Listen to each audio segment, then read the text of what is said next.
Indonesia needs you very much dan perbanyaklah peersnya ya your kind. Maksudnya Mas Dimas yang lain ya.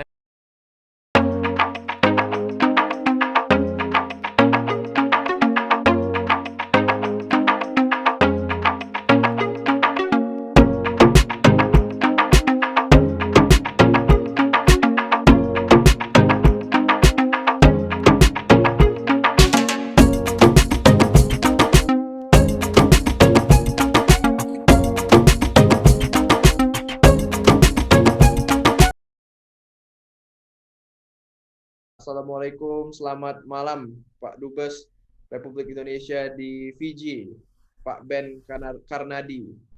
Terima kasih, it's an honor ya sudah bisa hadir di podcast virtual saya yang bernamanya Don't Touch My Politics. Sudah banyak Wah, beberapa Dubes RI yang sudah hadir kali ini, yang hadir dari Suva, dari Fiji. Nah, pertama-tama saya ada pertanyaan nih tentang kondisi pandemi di Fiji sendiri dan negara-negara akreditasi dari KBRI Suva yang lainnya. Gimana kondisinya Pak Dubes sekarang? oke, terima kasih Mas Dimas ya. Assalamualaikum warahmatullahi wabarakatuh. Salam sejahtera dan sehat selalu. Tentu merupakan kebahagiaan nih bisa diundang sama Mas Dimas untuk sharing ya mengenai negara-negara kepulauan di Pasifik ya yang sebetulnya merupakan saudara-saudara serumpun dengan kita ya, utamanya Indonesia bagian timur. Dulu wilayah ini dulu seperti blind spot dari politik luar negeri Indonesia ya. Kita terlalu fokus ke Medan Utara sana, ke Singapura, ke ASEAN lah ya, ke ASEAN, terus ke Cina, Jepang, Korea ya. Padahal saudara-saudara kita di Indonesia bagian timur itu adalah bagian dari rumpun bangsa di Pasifik ini yang terdiri dari bangsa Melanesia, Mikronesia, dan Polinesia ya.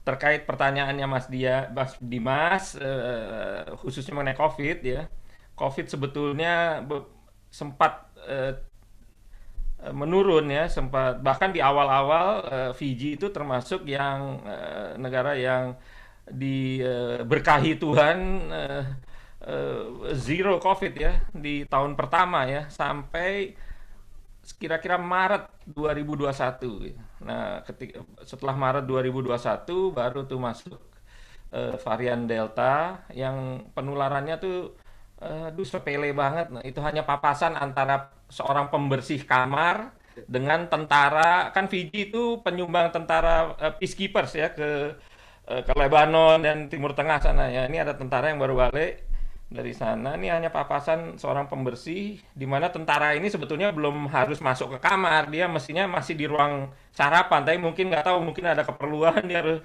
tiba-tiba masuk ke kamar. Nah, itu papasan itu menulari pembersih kamar, yang pembersih kamarnya terus menghadiri pemakaman ya, ada saudaranya meninggal, ya udah nyebar. Nah, itu kasusnya akhirnya mencapai sekitar 58.500 kasus ya dari yang semula nol. Dan penduduk Fiji ini hanya 900.000. Jadi waktu itu cukup mencekam juga ya di Fiji, tinggal di Fiji ini karena juga sistem kesehatan dan infrastruktur kesehatannya di sini tidaklah seperti negara-negara lain. Nah, saat ini kemudian terus menurun ya di sekitar Oktober November 2021 itu menurun dan kita sempat juga ya bisa menikmati lagi tanpa masker ya sesuai dengan policy pemerintahan sini dan karena vaksinasi juga sudah mencapai 92% ya untuk usia di atas 18 tahun. Nah, sekarang ini karena ada penularan tingkat meningkat lagi, sekarang digenjot untuk juga vaksinasi kepada anak sampai anak-anak di bawah 6 tahun sampai 12 tahun ya. Nah, itu Omikron ini sekarang ini meningkatkan lagi nih. Hari ini kita memiliki eh, active casesnya ada sekitar 400-an ya. 400. Sorry, 1.200-an, mohon maaf, 1.200. active cases, namun yang dirawat di rumah sakit hanya sekitar 200-an. Yang lain disuruh apa namanya isoman lah ya, istilahnya isoman, karena memang memiliki simptom-simptom yang tidak mengkhawatirkan ya. Jadi dari sekitar 58.500 yang terjangkit sejak awal pandemi, itu ada sekitar juga 700-an yang meninggal, yang apa namanya, karena apa, memiliki penyakit-penyakit bawaan ya.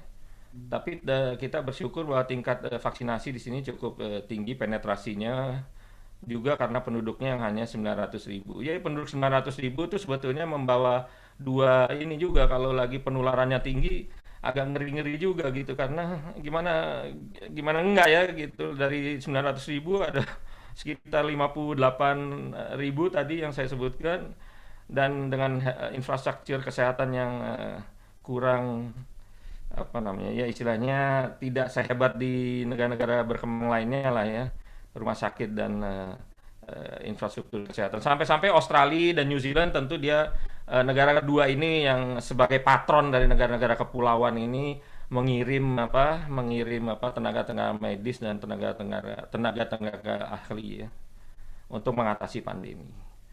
Nah, Itu kalau aja. Dan sekolah sekarang itu, juga sudah dimulai apa, booster ya, booster udah digulirkan ya sejak itu bahkan dari bulan awal Desember udah mulai digulirkan.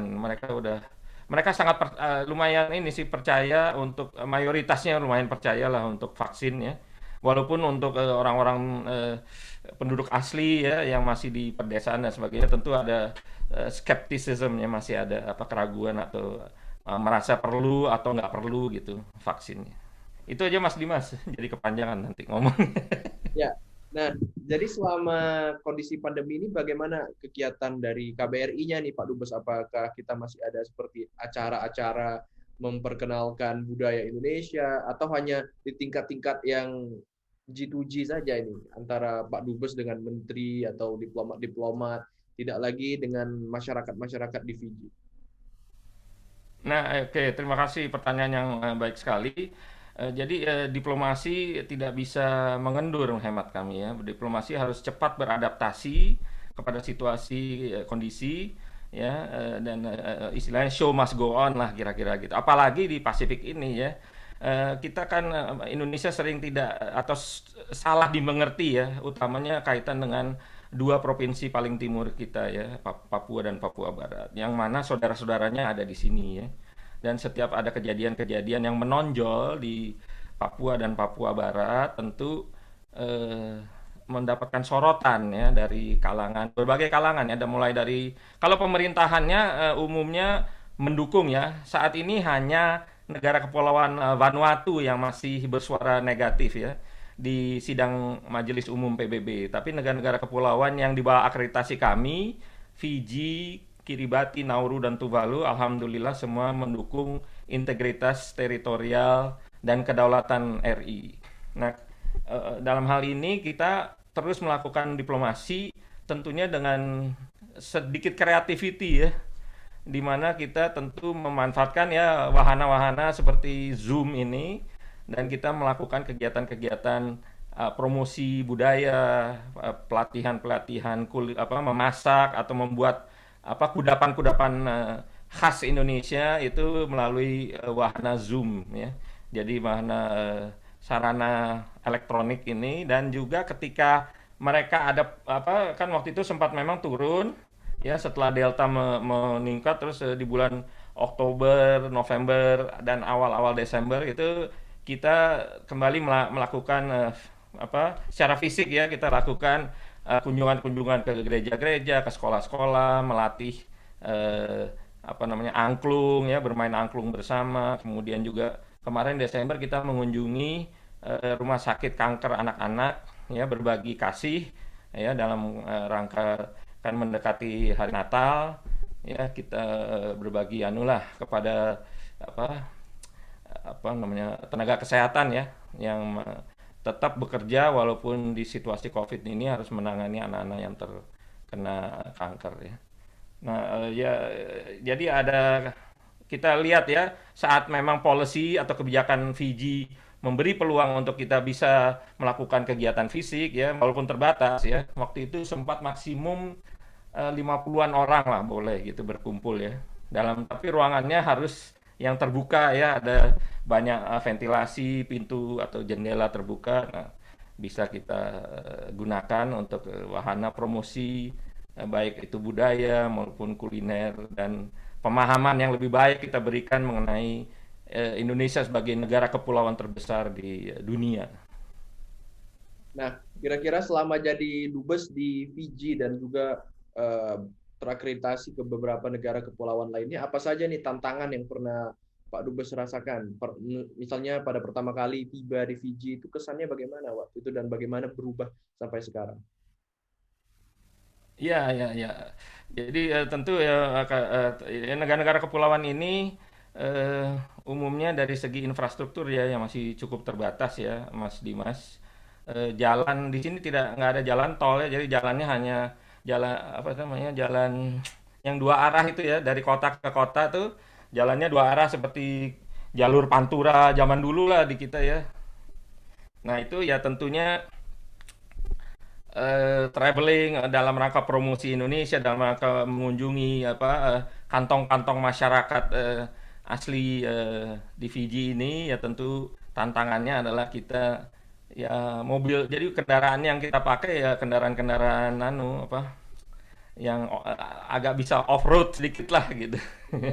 Karena kadang desa-desanya itu ada di atas bukit-bukit ya gitu. Jadi harus ke sana dan juga eh, dari segi telekomunikasi ya sambungan internet dan sebagainya itu tentu masih cukup terbatas di sini ya. Selain itu tentu infrastruktur seperti gedung-gedung ya kita udah lama nih nggak lihat gedung-gedung tinggi nih Mas Dimas. Berarti nggak Iya, ada ya? jadi ya ada cuma kayak sekarang baru dibangun sih betul ada di Suva tuh mungkin akan menjadi 17 lantai itu mungkin yang pertama kalinya gitu ya. KBRI kita saja hanya di gedung berlantai 7 gitu ya. Jadi tapi ini memang juga mengikuti filosofi negara-negara kepulauan ya. Seperti di Bali kan memang juga nggak boleh ada terlalu banyak gedung-gedung tinggi ya. Jadi ini mengikuti itu juga ya. Jadi memang di preserve keasrian ya keindahan alam dari negara-negara kepulauan ini. Saya mau cerita sedikit juga. Kami pernah ke negara lainnya yaitu Nauru dan Tuvalu, Kiribati. Ya, Nauru itu pulau kecil ya seperti buah mangga. Ya, kalau kita keliling pulau itu dalam kecepatan 40 km per jam, kira-kira dalam waktu kurang dari 1 jam lah sudah selesai gitu ya. Itu hanya 40 km per jam gitu. Penduduknya memang tidak banyak ya, ada 10 ribuan orang. Tapi di antara mereka juga ada yang banyak belum pernah keluar dari pulau itu ya. Jadi apalagi gedung tinggi, infrastruktur ya tentu sama sekali minim lah ya. Dan sarana rekreasi dan sebagainya ya hanya pantai alam aja gitu ya. Tanpa tambahan-tambahan ya, seperti yang kita tahu lah di negeri kita ya. Ada resort-resort atau sebagainya gitu nggak ada di Nauru itu ya. Jadi ada satu yang antar-antar kita yang orang protokolnya temani kita gitu dia umur 35 tahun dia bilang I've never been out of this island gitu. So please ambassador if you have any peluang buat saya any chance for me to visit your country and to attend some training saya ada pelatihan-pelatihan. Tentu kami bilang oh ya ya kami akan catat nama Anda dan kalau ada tawaran seperti itu, tentu nama Anda yang akan kami mintakan dari Kementerian Luar Negeri di Nauru untuk ikut serta dalam pelatihan-pelatihan itu ya. Nah, jadi sangat melas ya, sangat kasihan ya mereka hari-hari ya ada di pulau yang sekarang apalagi terancam dengan isu climate change ya dengan naiknya permukaan air laut Ya. itu betul-betul tergerus dia itu nyata ya kami diperlihatkan foto dari sebuah rumah yang tadinya jauh dari laut sekarang tuh udah di pinggir it's really at the edge of the sea gitu dan itu ancaman yang nyata ya namun mereka gigih ya dalam memperjuangkan itu terutama kemarin di Glasgow ya mereka kompak ya negara-negara Pasifik ini dalam rangka menyuarakan, terutama Fiji yang paling keras ya menyuarakan untuk saudara-saudaranya yang lain itu.